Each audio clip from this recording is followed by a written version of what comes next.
балдарынын тарбиясы менен такыр иши жок көптөгөн вирустарды, көптөгөн психологиялык ооруларды өздөрүнө жуктуруп алышы мүмкүн.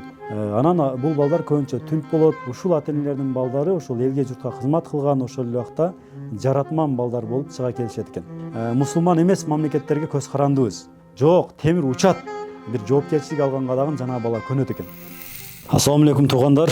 Мен Санжар Мадумар, жашым 30-да. Өзүм кесибим боюнча мугалиммин. Ошол 5 жыл тарых факультетинде билим алдым мугалимдик жактан. Андан сырткары 3 жыл ошол аспирантурада окуп жыйынтыктадык. Мектепте иштеп көрдүм, андан кийин колледжде да иштеп көрдүк. Андан сырткары азыркы учурда ошол Бишкек шаарында Окурмен деген окуу борбор бар. Ошонун Окурмен окуу борборунун мүдүрүмүн жана негиздөөчүлөрүнүн биримин. Сиздерге бүгүн дагы ушу бала тарбиясы боюнча эң орчундуу темалардын бири жөнүндө сөз кылабыз. Өзүңүздөрдүн ой пикириңиздерди билдире кетиңиздер. Эң жакшы мыкты бир комментарийлерди биз өзүбүз карап чыгабыз. Жакшы жазылган ушул комментарийлерге биз тандап алып, Окурмен окуу борборунан 2 орунга акысыз окуу мүмкүнчүлүгүн беребиз. Андыктан биз менен чогуу болуңуздар. Негизи ушул менин көз карашымда анализдеп караганда ошол баланы тарбиялаган ата-энелердин 3 түрү болот. Биринчи түрдөгү ата-энелер булар балдарынын тарбиясы менен такыр иши жок ата-энелер. Булар баламдын курсагы тойсо болду, үстү бүтүнбү болду.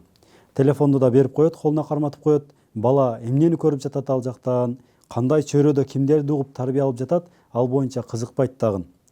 Башкалар сурап, кой карабайсыңбы балаңды десе, тарбиялабайсыңбы десе, кандай тарбия, менин деле ата-энем ушинтип эле чоңойткон, биз деле ушинтип эле чоңойгонбуз, бир жакшы эле мына жүрөбүз го, иштеп жатабыз, балдарыбыз карап жатабыз, жаман болгонубуз жок деп айтышат.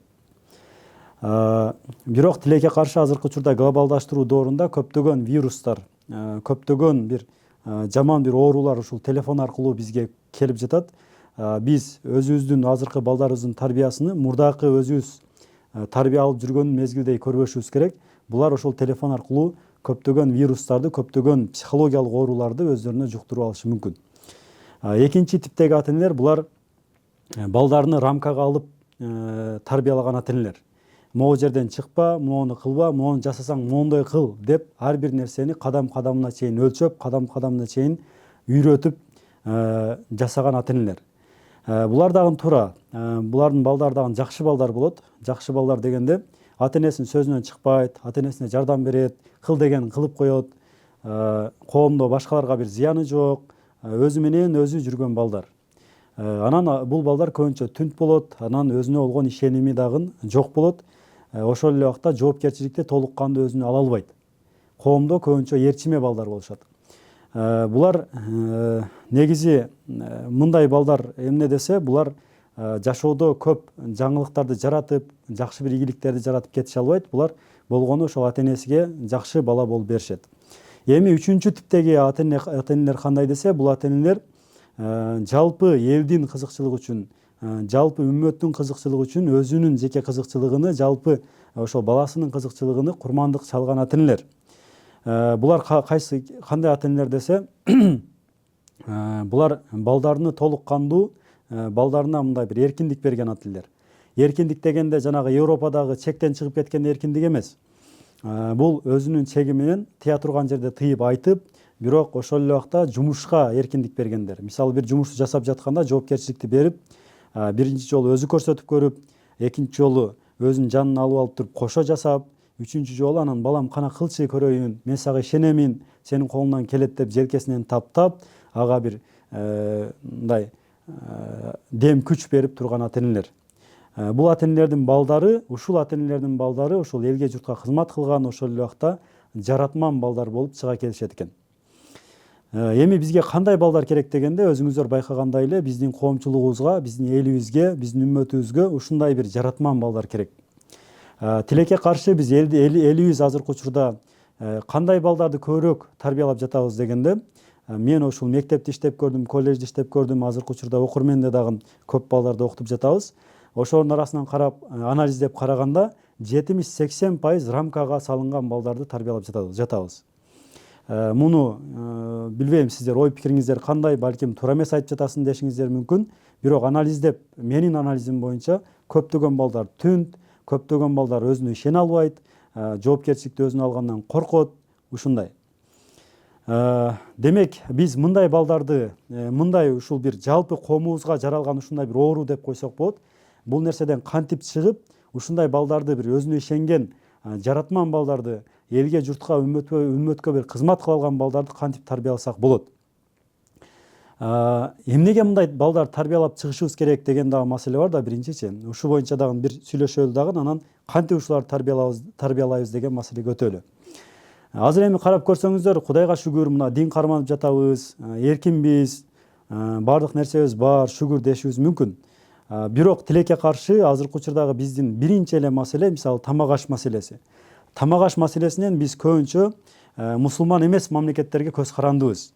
Мусулмандардын негизги бул мындай такыбачылыкты кармангандагы эң негизги маселеси бул тамак маселеси. Эгер биздин тамагыбыз адал болбогон болсо, тамагыбызды өзүбүз даярдап жей албаган болсок, анда бул чоң бир биздеги көйгөйлөрдүн бири деп айтсак болот, биздеги кемчиликтердин бири деп айтсак болот. Мисалы, жакында эле жаңылыктардан угуп калдым.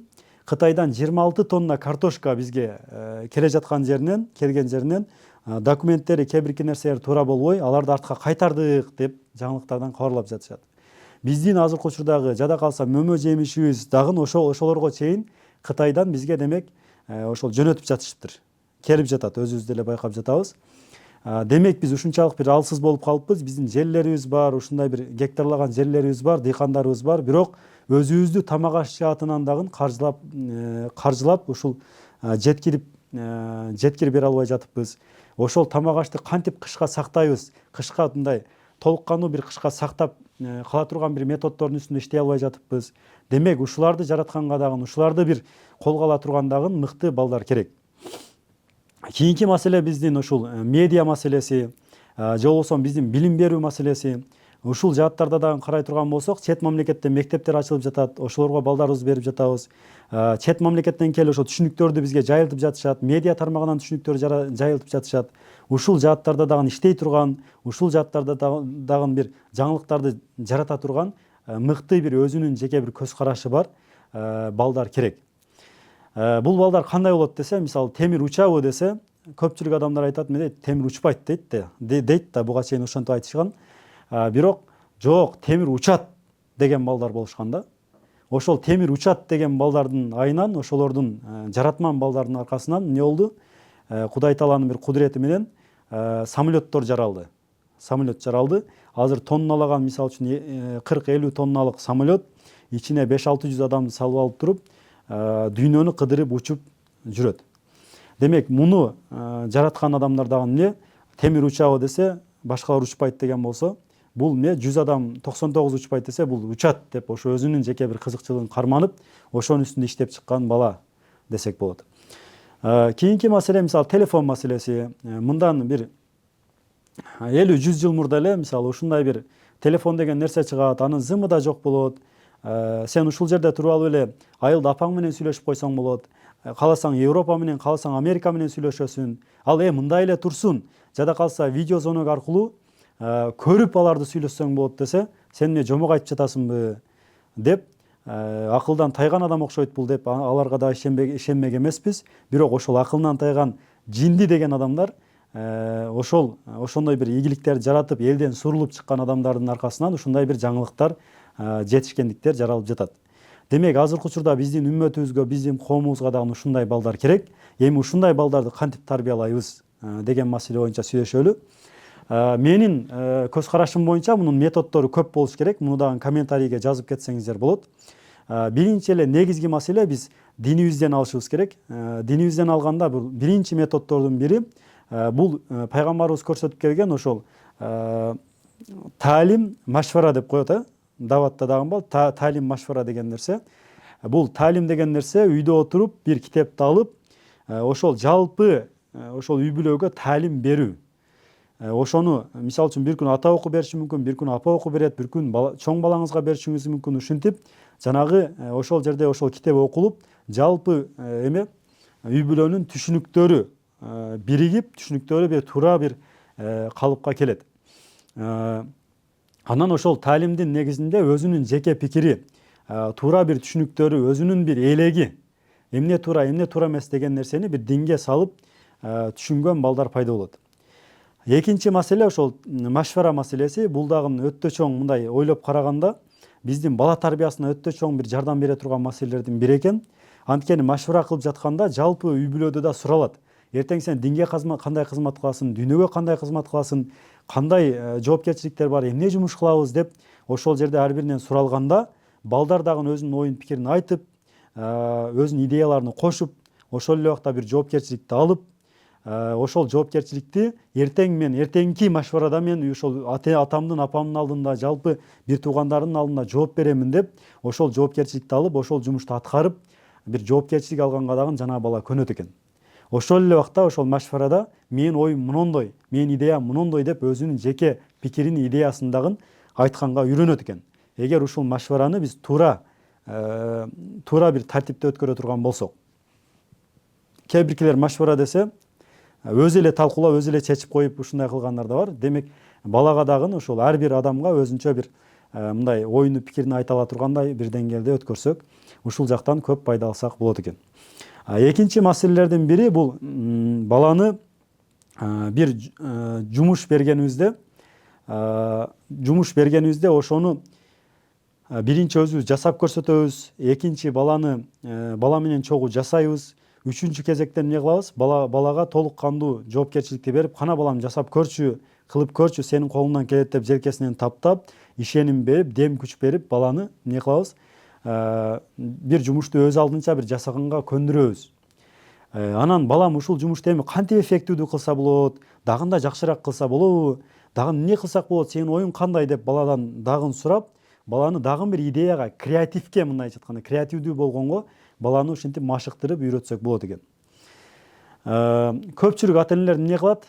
Бир жумуш боюнча жоопкерчиликти балага бергенден коркот. Эмнеге? Ошол материалдык кандай бир нерсени сындырып койбосун, бузуп койбосун, кыла албай койбосун деп ошол нерсени жасагандан коркот дагы. Бала 20 жашка чыкканда дагы жок, сен баласың азыр, сенин колуңдан келбейт, мен өзүм жасайм дейт. 25ке чыкканда да ошондой дейт. Анан бар 30га чыкканда эмне болот? Үй бүлөлүү, бала чакалуу болуп, бир өзүнүн турмушун өзү алып кете албай жатса, айтат: сен кандай баласың? Бир жумушту дагы өзүң алып кете албай жатасың. Кандай мындай өзүңдүн бир эмең жокпу, жоопкерчилигиң жокпу, кандай кыла албайсың деп эмне кылат? Баланы урушат экенбиз да. Демек ал нерсе кайсыл жактан келе жатат десе, биздин балада көрүнгөн катачылыктар бүт бардыгы биздин тарбиядан келген. Тарбиянын негизинде бизге балага өтүп жаткан кемчиликтер болот экен. Ошондуктан балага ошентип дем күч берип ушул методдор менен тарбиялаган болсок, бул дагы баланын өз алдынча бир жаратман бала болуп тарбияланышына себеп болот экен.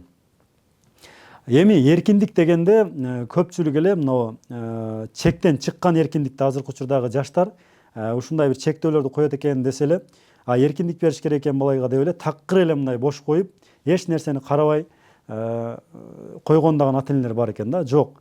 Эркиндик дегенде пайгамбарыбыз саллаллаху алейхи вассалам айткан, ар бир нерсенин ортосу жакшы.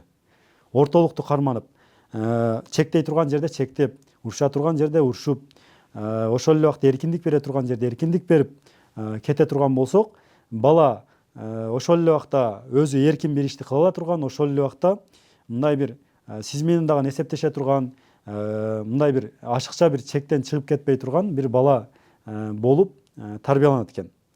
Муну мен эмнеге айтып жатам? Анткени Стив Джобстун, Илон Масктын өмүр баяндарын окуп көрдүк, ошол чет мамлекеттиктердин. Булар туура жашоодо аябай чоң бир ийгиликтер жаратышты, чоң бир компанияларды негиздешти. Булардын өздөрүнүн обороты эле биздин мындай акчалай оборот эле Кыргызстандын оборотунан бир канча эсе жогоруда турат. Бирок ошондой болгону менен булар жашоодо изилдеп көрө турган болсок, өздөрү бактысыз экен. Бактысыз жашап өтүптүр кээ биркилери. Аял менен ажырашып кеткен, өзүнүн баласыны мындай тана албай койгон, балдарына жакшы тарбия бере алган эмес, бир үй бүлөлүк бакыттын даамын сезе албай эле өтүп кетишкен да. Эмнеге десе, буларды ата энеси тарбия берип жатканда ошол чектен ашкан бир эркиндикти беришкен. Булар ошол эркиндик менен жанагы нерселер жоопкерчиликти алып жасашкан. Бирок үй бүлө маселесине келгенде, кандайдыр бир өзүнүн үй бүлөлүк баалуулуктар, диний баалуулуктар толук кандуу бир берилбеген үчүн булар жашоодо дагы бир бакыттын даамын толук кандуу сезише алган эмес. Демек биз балдарды тарбиялаганда бир эле бир жаратман балдар эмес, ошол эле убакта толук кандуу бир жашоонун дөңгөлөгү деген нерсе бар. Толук кандуу ар тараптан төгөрөгү төп келишкен балдарды тарбиялап чыгыш үчүн динибиздеги баалуулук менен өзүбүздүн улуттук үрп адаттык ошо каада салтыбызды дагы аралаштырып, ошол эле убакта эркиндик берип, жоопкерчилик берип, балага ишеним, дем берип чоңойто турган болсок, биз мыкты балдарды тарбиялаганга ушул нерселер себеп болот экен. Эми сиздин оюңуз кандай, сиздердин оюңуздар кандай, өзүңүздөрдүн тажрыйбаңыздарда кандай болгон, комментарийге жаза кетиңиздер. Биз ушул окурумен окуу борборунун атынан 2 билет ойнотобуз. 2 билет дегенде бул окурумен окуу борбору IT тармагында окутабыз биз. Англис тилин дагы акысыз окутабыз. Бишкек шаарында жайгашканбыз. 6 ай бою балаңыз келип, бул жактан акысыз билим алып, IT тармагында компьютерди үйрөнүп, англис тилин үйрөнүп кеткенге бир мүмкүнчүлүктөр болот. Эгер сиздер жок, Бишкекке келе албайбыз, биз четтебиз дей турган болсоңуздар, бизде онлайн форматта дагы билим алсаңыздар болот. Ушул 2 билетти биз акысыз беребиз. Андыктан комментарийге ой пикирлериңиздерди жаза кетиңиздер. Бул биз үчүн дагы аябай маанилүү. Баарыңыздарга ийгилик, кийинки чыгарылыштардан көрүшкөнчө, ассаламу алейкум.